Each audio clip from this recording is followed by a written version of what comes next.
إنه السياف الأشهر في السعودية عبد الله بن سعيد البيشي، منفذ حد القتل والتعزير، من يمتلك سيفا في حده الحد بين الجد واللعب.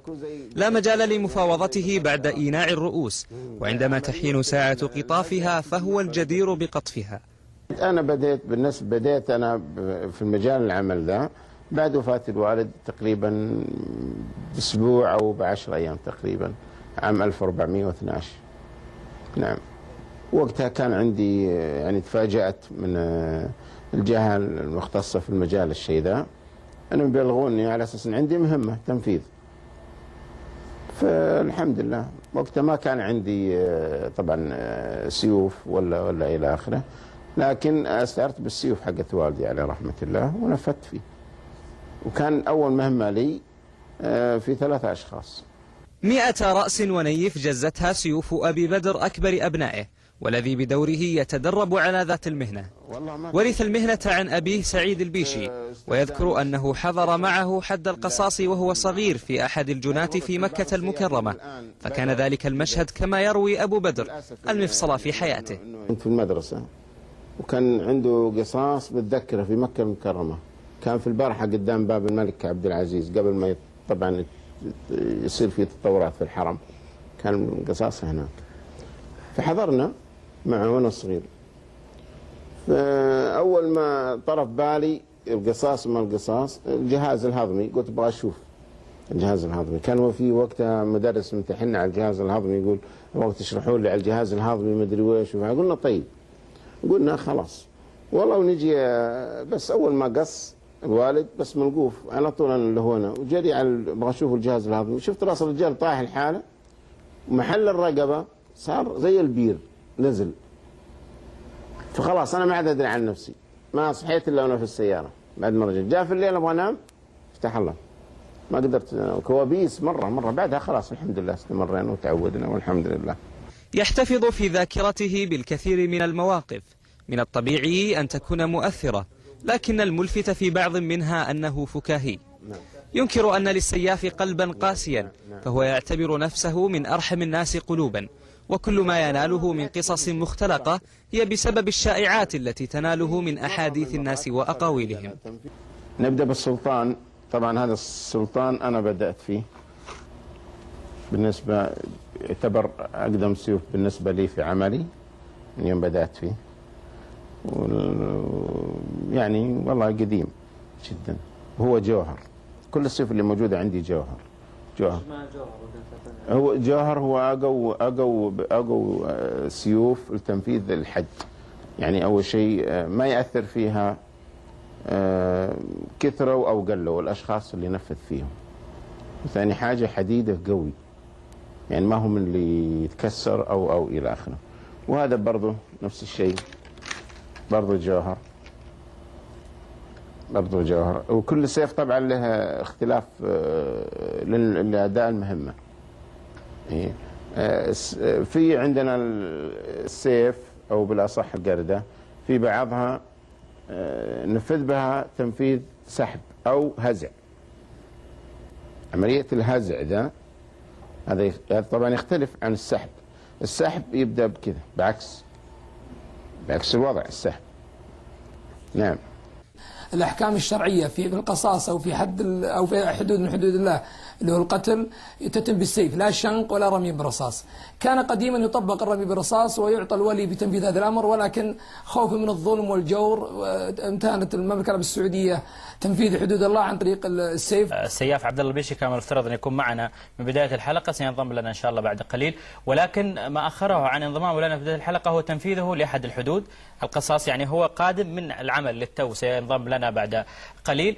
هناك أكثر من سياف في المملكة، ولكن لا توجد إحصائيات دقيقة تبين كم العدد، لكن ربما يكونون يعني الإحصائيات اللي حصلنا عليها يعني أثناء تحضير الحلقة كان 6 سيافين في المملكة إلى حد الآن، ربما يزيدون قليلا، ليس هناك إحصاء دقيق. وهم في مناطق متعددة كذلك، وأحيانا يطلب عم عبد الله البيشي أن يذهب إلى منطقة لإقامة الحد، فحنتحدث معاه على ذلك، وسنتحدث أيضا على الشباب اللي قام بتدريبهم عم عبد الله.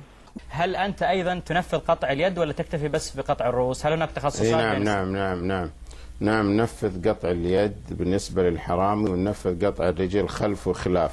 نعم. كما ذكر في القرآن. نعم. الكريم.